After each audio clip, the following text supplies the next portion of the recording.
All right, we are ready for our second seminar for the evening. It is Jeremy, Aron, and Daniel Lemmon efficiently tagging out on out-of-state bucks. Let's welcome them to the stage. All right, y'all. Hey, I got a question for y'all right off the bat. We're doing out-of-state hunts here. How many of y'all hunted out-of-state?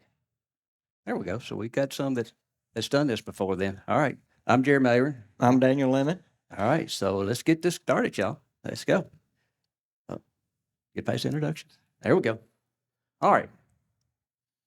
When they asked us to do this, I got thinking, hey, what's in it for y'all out here? I'm 57 years old. It took me 50 years before I figured what I'm going to tell y'all right now. Time.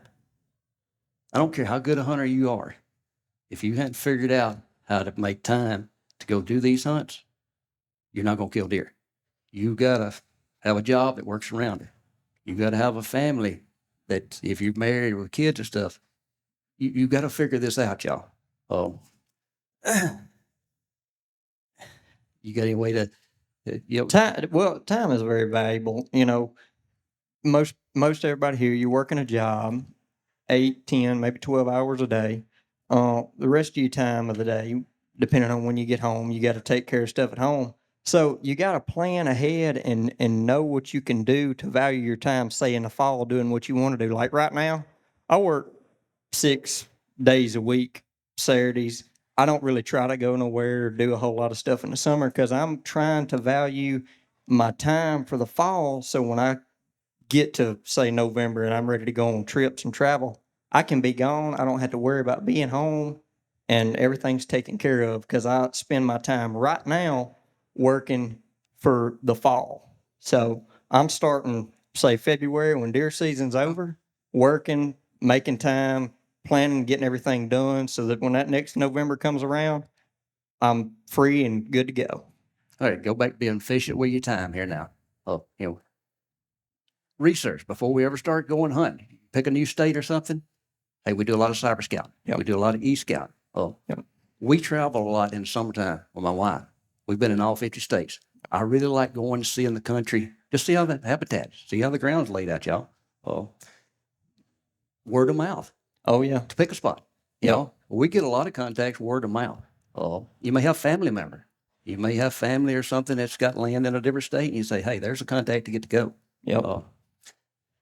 You weapon, and a lot of this we're talking about is going out of state to a new place that you've never been, traveling, going somewhere and being efficient when hunting, and all this is kind of leading up to being efficient when you're going somewhere hunting and knowing your weapon.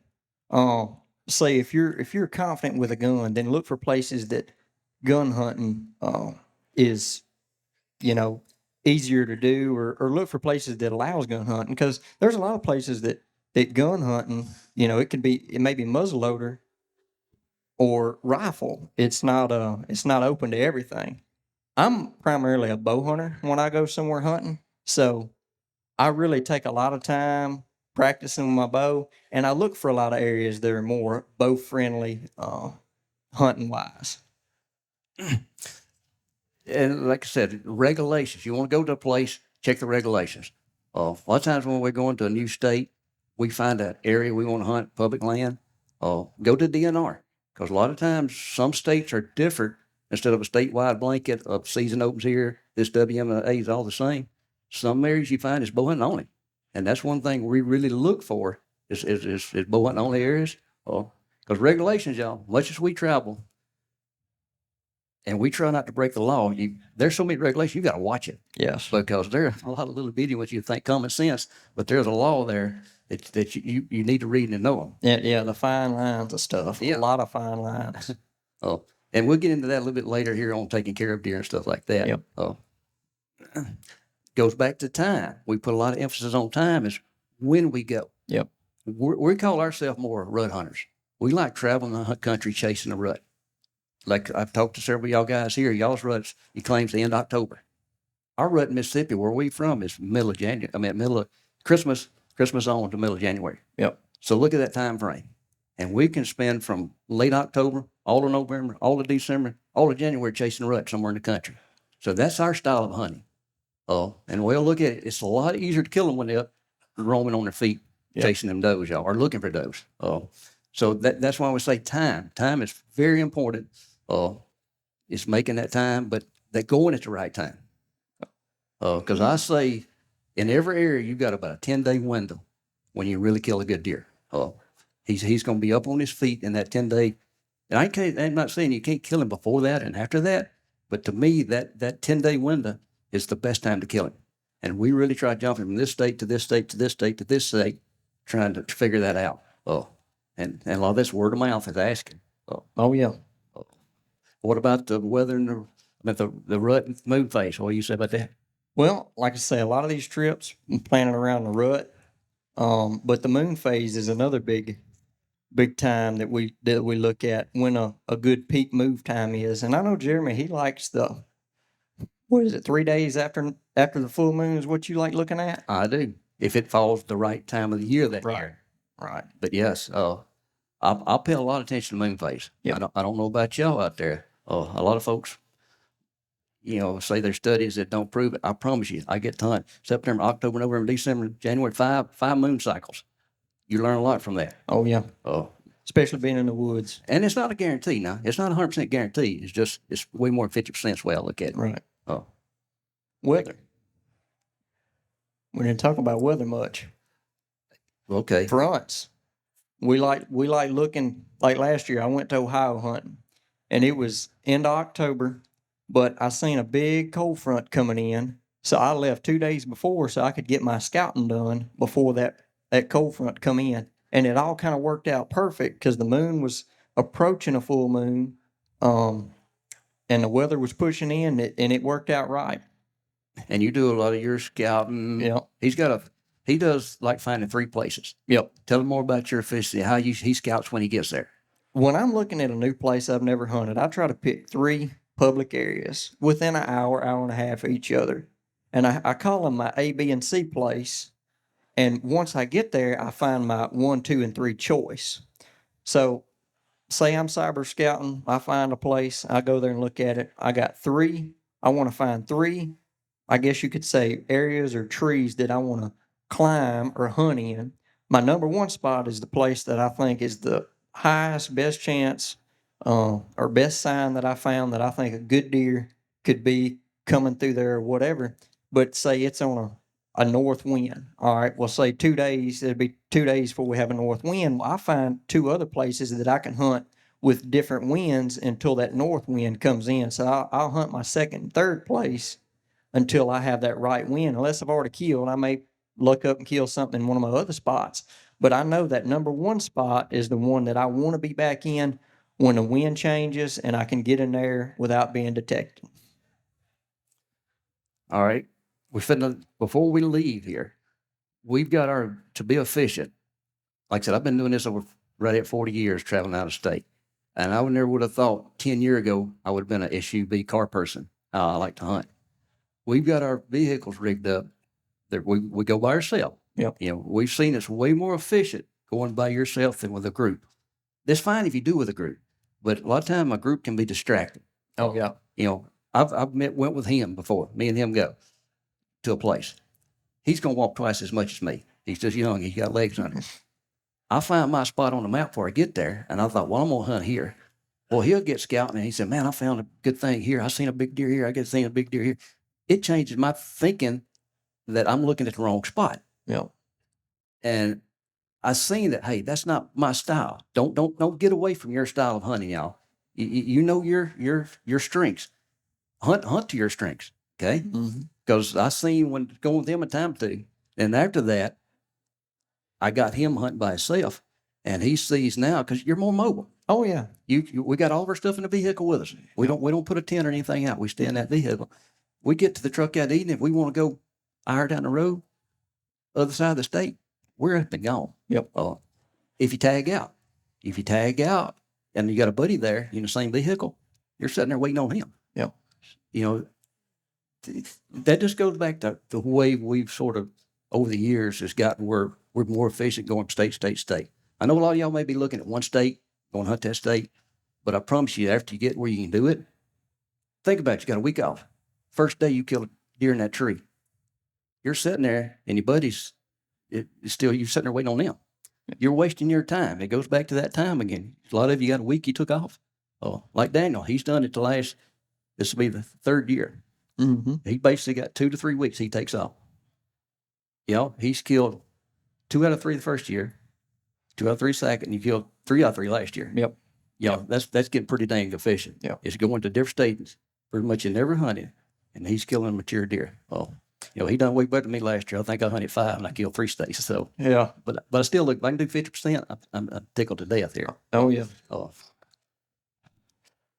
All right, before we go, here's one thing I'll basically say. I've done it so much, I don't think my first trip I do it.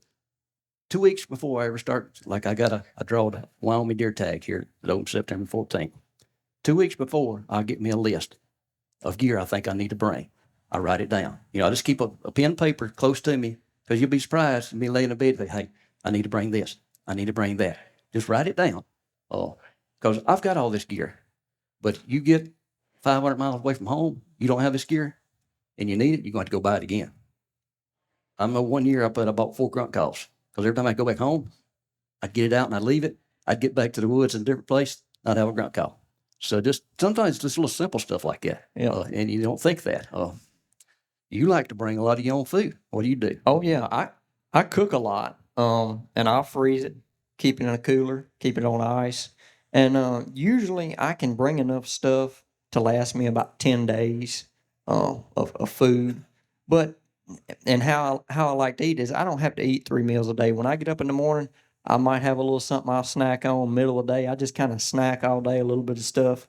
But at night, when I come out, I want something good to eat. And I cook a lot. I cook chili, soup, all kind of stuff that I can freeze and take with me and warm up. That way I don't have to carry a bunch of cooking stuff and all that. But after 10 days, I'll go out at night. You know, I've kind of ate all majority of my stuff. I'll go out at night, you know, somewhere and get me a little something to eat. But that's a big expense, food. And if you can cut down, say half the time you're gone, just by taking your food with you, that helps a lot. Well, I like to make spaghetti. Yep. You know, I bring spaghetti and freeze it and put it in there. Hamburgers, y'all. I'm a big hamburger eater. I usually cook 8 or 10 hamburgers, and I can eat them cold. I get back to the truck and make me a hamburger. That's another thing I like to do. We get. All right, what we do when we get there is sort of, it's according to what time I get there. If I get there on the weekend, especially if it's close to the rut, you're going to have a lot of locals hunting the area. You can learn a lot from locals, y'all, because they know that area way better than you do coming in there. A lot of times I've got my spot found that I think I want to hunt. I've cyber scouted it. I call casing area out. I ride all the way around that sucker, all the access points and what's the closest way to get into it. And I see where everybody else is at. I see if they're overlooking something I'm thinking about. Because I'm telling you, big bucks learn how to learn from hunters. Oh, yeah, they pattern people. Yeah, they pattern. Yep. They basically pattern. So you find something where everybody's doing this, look for the odd corner somewhere. Because I promise you, if folks have been doing that all the time, that mature deer is going to learn how to get away from that. He's thinking something different. Because that's me. I think the last 2 years I've got to go 65, 70 days in the fall hunting. I run into maybe 5 folks a year in the woods. But I go in for a day and I come out after dark. I just don't run into people, y'all.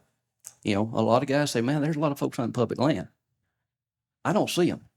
I stayed gone 28 days just a while back.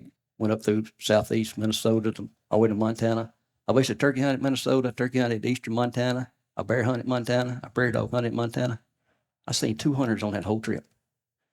They're not out there. I know a lot of folks say, yeah, they are, but I stay away from them big crowds, y'all. That's just what I do. The other thing after Daniel gets there is that boots on the ground. We basically sort of went over that a little bit while ago. How he does that scouting. Let's get to our gear. We got our arsenal, our toolbox. Oh, yeah. And we got a lot of toys in that toolbox to take with us, too. And when we go to a show like this right here, I'm looking to something that will help me. Yep. And I think a lot of y'all are doing the same thing. Yep. You know, if you've watched very many of our videos here in the last year or two, we're big hunting water. We got a little boat. Chris has got them striker boats here. I love that boat. I use it a lot. Our little alpaca, little pack raft. Yep. You don't see a lot of that. That pack raft weighs 8 pounds.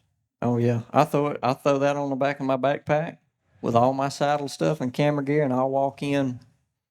I think in Ohio last year, I was walking in about half mile, then crossing a creek, and then going another 400 or 500 yards and hunting. And I was getting away from everybody. See, that's where it goes back where we think different. Yep. I'm looking for gear that'll help me think different from everybody else. Right. Because that's work with them boats, y'all. It can, if you watch very many of my videos, you say I'm turned over one. I've had one stole. It's not the perfect scenario, but it will get you away from people. Yeah. That's a lot of our gear, the saddle stuff, just to really be mobile. All right, we back to the hunt, the weather. We sort of went ahead of that, said a little of that. All right, the set.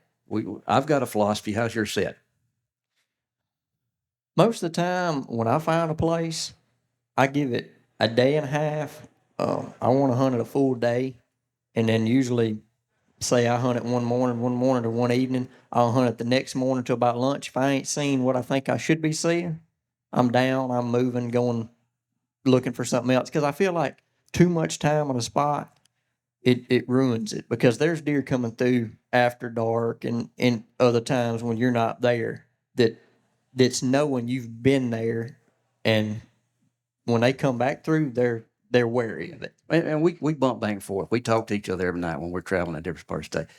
Over the years, probably 80% of the bigger deer we killed in the first or second set in that spot. It just seemed like that works better. So that's why we like going in here and, hey, we may set up over there today, but we may move a couple hundred yards here the next day. Especially with our camera gear and everything. I love going in after lunch, setting up, leaving my platform and everything in the tree. So the next morning I can get right up in there early. But if I don't see much by lunch, I'm finna move. I'm keep replicating that. And a lot of it depends on the wind. See if we got a wind switch too. That's right. So we may not have, like I said earlier about when I find that one spot, I may have it north wind. It may not be but for a day, and then I have to get out. Yes. Or for a half a day. And it goes back to the other spots you sort of, Yeah. That's where it sort of helps the next scout. Because like I said, the technology nowadays with phone and weather apps, you can pretty much tell general wind direction. But you may have terrain structures that say it's north wind. I've hunted places where it's north wind, but it's coming over a big hill. It'll be blowing south over that hill. It'll barrel roll. Just like water going around the curve. A lot of times it's running backwards. But you know them areas. After you get in there and you hunt it, you're looking for that wind direction and stuff like that.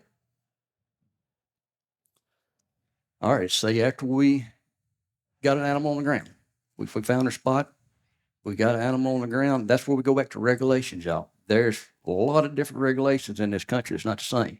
Some of them you got to tag them before you ever move them. And that's so hard when you film and you want to take pictures and everything. And we do that. We got a good pack we like. Oh yeah. That AK pack we're running, it's big, it's a little big for just the average thing. But we got all of our camera gear in it. But we can take all of our gear in, all of our saddle gear in, and we can come out with a deer with that thing. Oh yeah. That's where it comes back to some of these regulations of boning one out. Because think about it, when you're traveling and going back across state lines, you can't have any kind of spinal cord. It's CWD. So you're going to have to do something. If you want to do a skull mount, you're going to have to get that brain tissue out of there somehow or another. A lot of guys ask, why don't y'all mount that deer? Why don't you mount it? That's one reason we don't. Because it's a lot of, you've got to prepare to do that. Oh yeah. Especially in being gone as long as we are. It's hard to take care of a hide, keeping it good until, say, we're gone 3 weeks. Say we kill on day 2 or 3 in one state, and we're still going to be gone 19 more days. It's hard to keep a hide good that long. Meat is a different story. Keeping it good. You can keep meat on ice, and keep it cold enough. A lot of what I've done got to do it now to keep it off of water, especially being that long, with ice melting on it. When I kill one, I got a food saver I bring with me, and I got a little. It converts truck. You can plug up like a 110 into it, and I'll vacuum seal it. Like a chunk of meat, I'll put it in there, I'll vacuum seal it, put it in a cooler and put ice on it. That keeps it cold, but keeps it off of the water. I do that a lot. That keeps it cold for a long time. Because we do get this question asked a lot. What do we do with meat on them 2-week trips, 3-week trips? A lot of times we kill right when we're first there. There's a lot of places you can donate your meat. It's hunter for hunger. If we kill you the first few days or so, we will do that. You can go to these processors. You can go to most of the Game and Fish website and see the list of processors that are doing that. And a lot of times we'll just pay the processing fee for it, or they're going to give it to you. But after that, we leave it on ice. I just leave mine on ice and let it drain. But you got to think about it. When we're hunting, most time it's cold that time of year. I killed a buck, I don't know, a couple of years ago. That night it got down to 8 degrees. I had him boned out. I just opened my cooler up that night, left it on top of the car. Next morning, it froze hard as it could be. I was gone 2 weeks, and I needed to put a bit of ice in that cooler because it was below freezing the whole time I was gone. You know, now if you're in the South, kill one first of bow season, you can't do that. Yeah. Oh yeah. But usually when we're hunting the rut, it's November, that October, November when it's cold. Yeah. So Ice lasts a lot longer then. yes. Yeah. All right, y'all. Well, that's the basis of what we do. I'm hoping to give some of y'all some ideas. Because a lot of our show was a lot of it's trying to pass knowledge on to you, and we've had a lot of guys come up to us and one little bit of something we said, they take it and they run with it. That's why we do this, y'all. That's why I love going out here to these shows and telling what I've learned over 40 years of hunting out of state. He's been doing it for 4 or 5 now, and he's dang good at it. So, have you got any questions? I hope y'all got questions. We can answer questions good.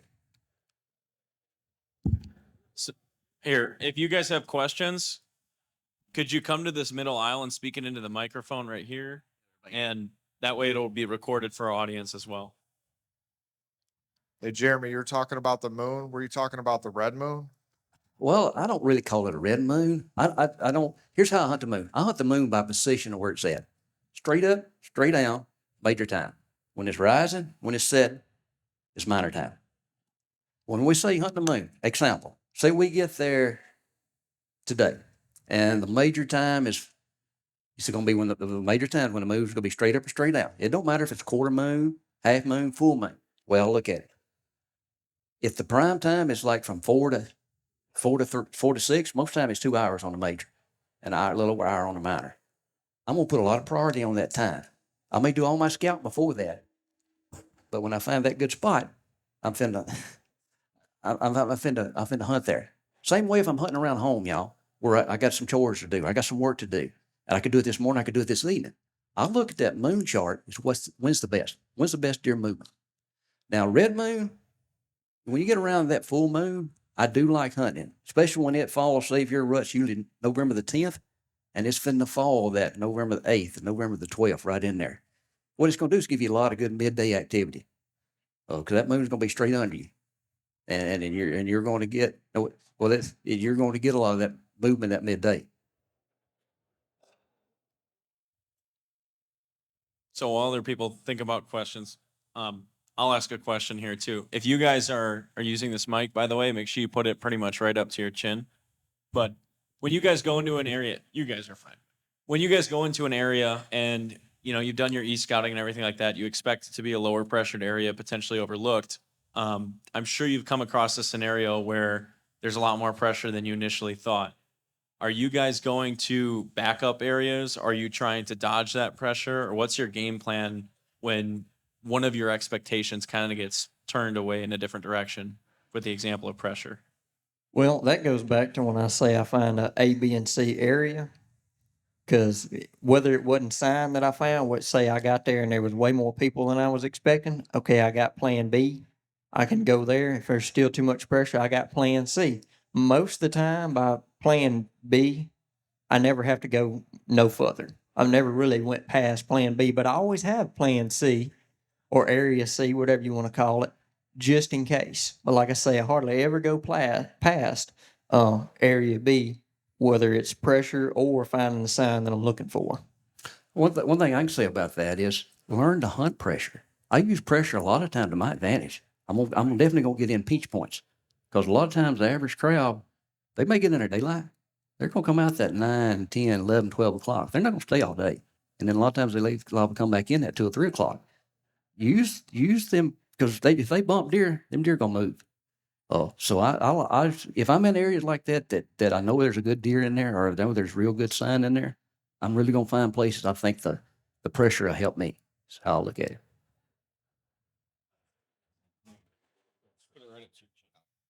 You guys being from the deep South, and you travel out of state a lot, what do you travel for? Are you looking for better opportunities, better quality deer?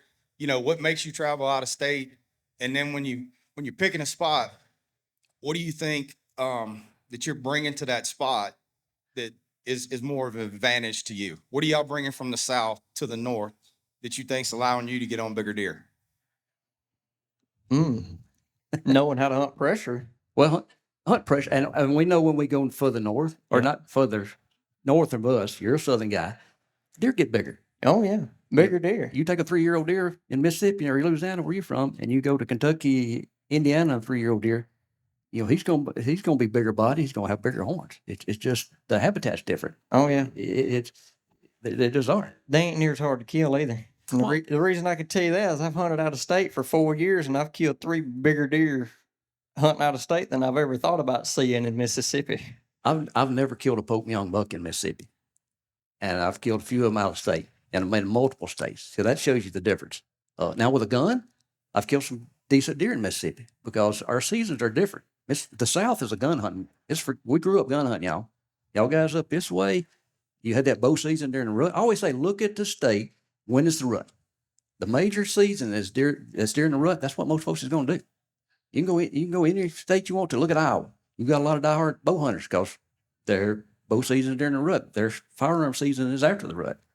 You sure to see that. You know, I'm a gun hunter at heart, y'all. I grew up with a gun, but I love to bow hunt these other places because It's during a rut. it's during the rut, during the rut. and everybody else is using a bow with them. Yeah. You try bow hunting in the South, When everybody's got guns, yeah, it's he's like- fixing to get shot 200 yards from where you are. Yeah. that's the difference between the South and the North, and we're a lot thicker. Now it's pretty thick here coming up through here. It looked like they had a little bit thick after that, but they're nothing like our cutovers in the South.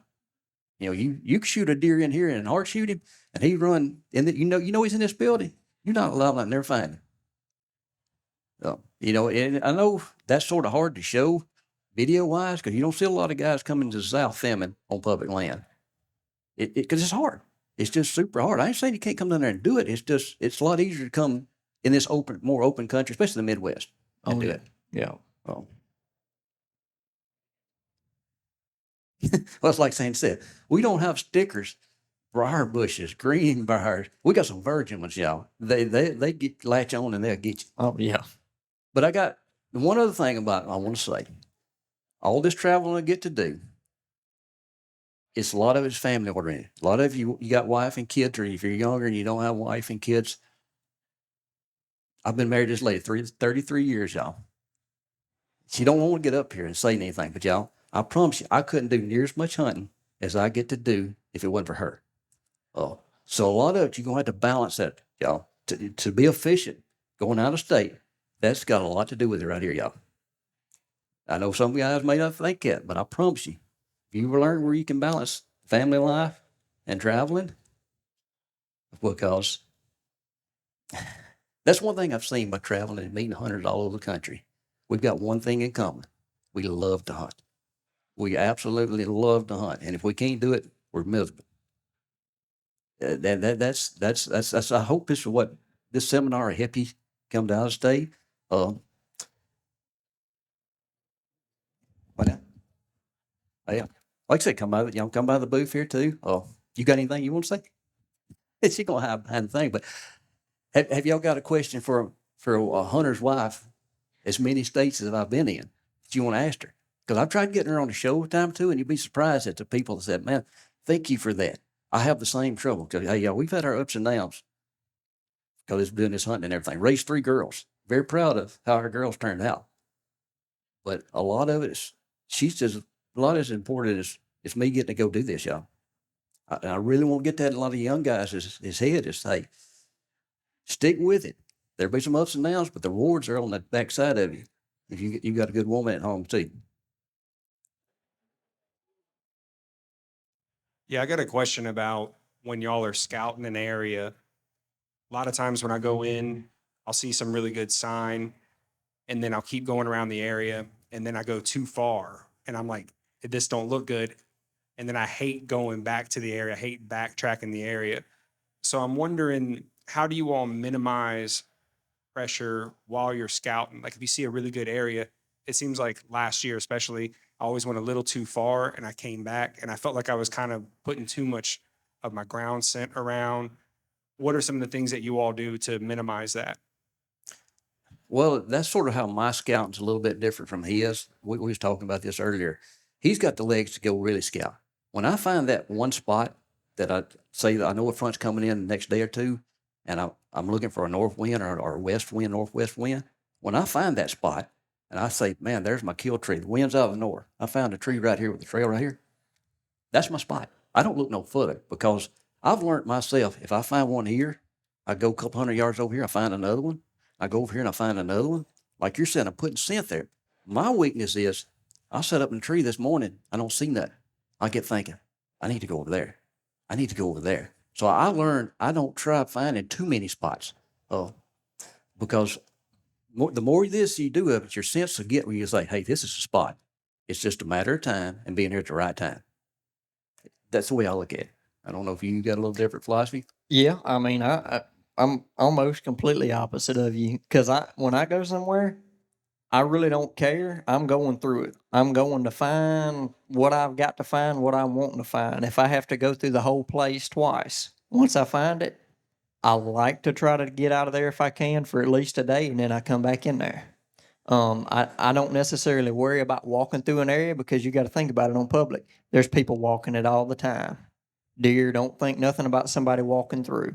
It's once you get in a place and you're going back and forth consistent too much, in my opinion, is when you start getting those deer wary of that spot. Yeah. Yeah. So you have a week to hunt. It's the pre-rut. Are you hunting buck sign? Or are you hunting deer sign? I'm hunting more buck sign. I'm looking for that community scrape. That's my ideal spot is find cover. You know, it's food and bed pretty much year round. They're gonna do that every day. But we don't go in and hunt a particular buck. If I go in and I find a big community scrape and there's a big track in it, if there's multiple big tracks in there, that's what I'm looking for. So I'm looking how I can back off of it, especially that community scrape. To me, it's just different. When you find it, it's just going to be a big one. It's going to be in a big travel corridor with a lot of deer sign most time. It's not going to be that isolated scrape off to the side.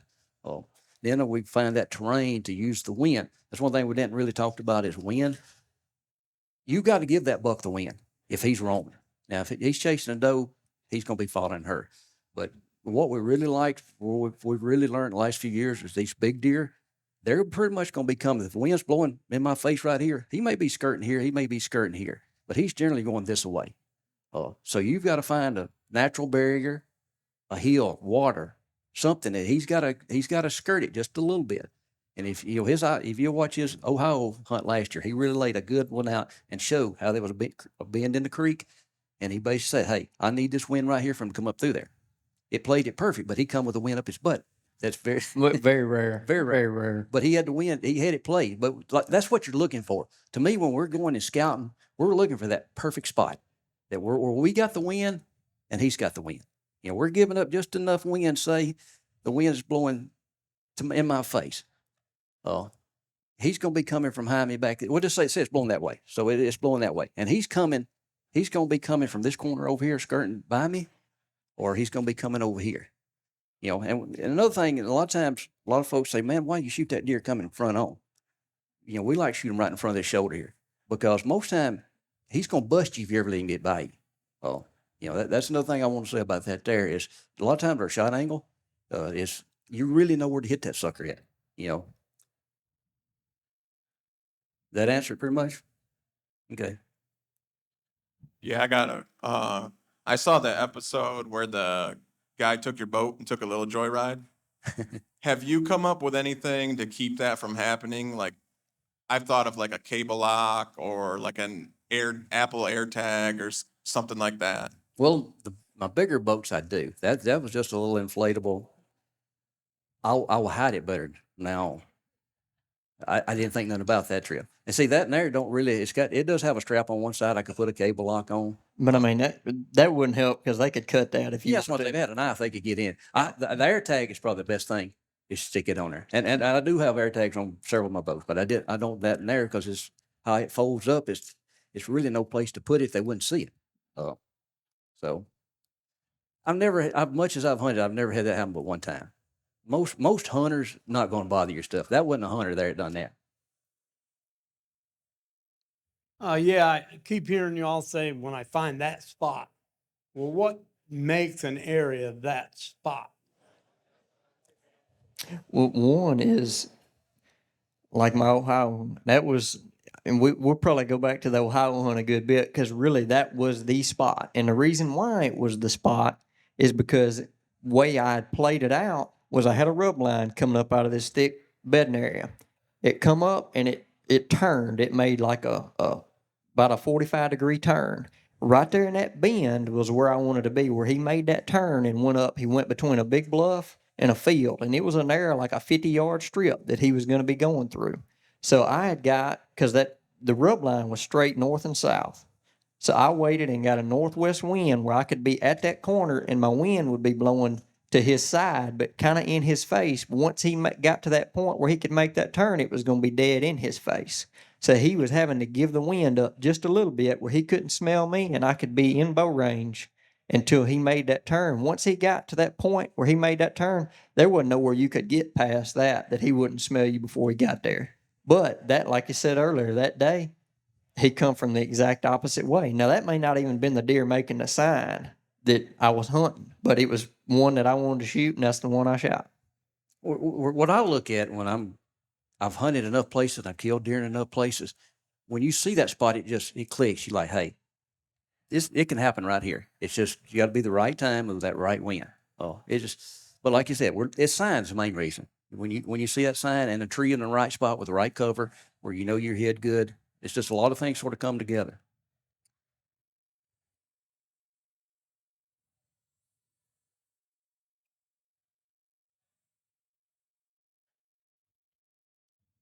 Put it almost right up to your chin. For Midwestern corn country, what are you picking for spots in e-scouting that you think will have a higher probability of bigger bucks when it's 6,000 acres of all the same? Well, anywhere you go, you're looking for that transition. If it's just, hey, we got pine thickets in the south. That's solid. So you're looking for, it's no different from cornfields that's solid. You're looking for creek bottoms. You're looking for drainages, a little bit of cover. Where are they bedding at? When that corn's out, they're not bedding out in that wide open field. Where's the thick spots? So we're looking at that transition between that field and that thick spots. It's where I start at. When I'm cyber spout, I'm looking for, I hunt out of a boat a lot. So I'm looking for water access. I'm looking for water access out from that ag field just a little bit. It's what I'm good at, where I can go and find stuff. I'm more of a transition hunter, like a super thick area. Say like a Kansas hunt I had a couple years ago had this super thick CRP field. And then it was a narrow strip of hardwoods, and it kind of funneled them down right there. And I like to hunt funnels and pinch points too. That's another big thing that I look for, because when you have deer that could be coming from hundreds of acres, and then all of a sudden they got to be narrowed down, they have to come through a 50-yard strip. That increases your chances a lot from taking all this big, like you could sit out in the middle of a big wide open woods or field or just a travel area that they could come pretty much anywhere, and then you funnel them down into a 50-yard strip. When they come through it, chances of getting a shot's really high. And like I said, when you cornfield, just look at the aerial there. You're going to see big fields, but there's going to be a transition line somewhere there, a creek, a swamp, a slough. There will be something there that you're looking for. That big cornfield, you're not going to kill them all out in that big cornfield. You're going to have to find that area to the side that he's, like he said, they're getting pinched down in through that narrow funnel somehow. I get asked all the time, how do you find a funnel in a river bottom? It's easy. Bend of a river. Another slough right here. You got a bend of a river and a slough right here. It makes a perfect pinch point. It could be a couple big old trees blowed over, and they're going around the edge of it. It don't take a lot of times. But if you just sort of get where you're looking at that, another thing I say in river bottoms, a little bit of elevation change. Everybody talking about hunting ridges and stuff. You take a 2-foot, I know y'all may not have big river bottoms up here like we got in the south. You take a 2-foot elevation change in a river bottom, species of trees change. A lot of different things happen on that little bit of 2-foot elevation because it don't get underwater near as much as out from it. A lot of times that buck will run that little bit of a ridge, scrape and stuff like that. So you're looking for this sort of that different. See, that ridge to me is like a transition. It's different from everything right out from it.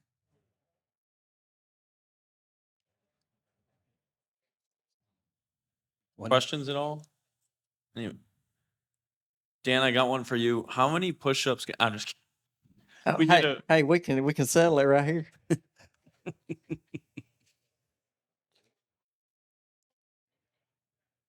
Hey, how many of y'all got out of state hunts planned this year? There you go. Y'all, because y'all, I've done this long enough. I want to get as many folks involved and especially when you're hunting out of state, you hunt public land. A lot of times, I know these type guys here are. The more we can get involved doing this, the more to protect it for our kids and our grandkids, y'all. Because I'm telling you, in 40 years of hunting out of state, it has changed a lot. You can really look at the western mountain states, because I got started out there. Them turning wolves out in Colorado. Them hunters didn't want them out there. They weren't the ones that done that. These city folks loaded that in and done that. There's a lot of things that you don't think it can change federal ground in your area. I promise you, over time they can. I done a podcast with Cuz Strickland 2 years ago, and he basically said something that makes so much sense, y'all. 20% of the population are dire hunters. 20% of it hate it. Them 60% of the folks in the middle is one we got to keep satisfied, y'all. A lot of times we don't think about it that way, but I promise you, we need to start thinking, hey, we don't want to offend them, but we want to get them involved in it as much as we can. And that's my thinking, y'all, because I want my grandkids to have the same opportunity that I've had. And I've had a lot of fun on federal land.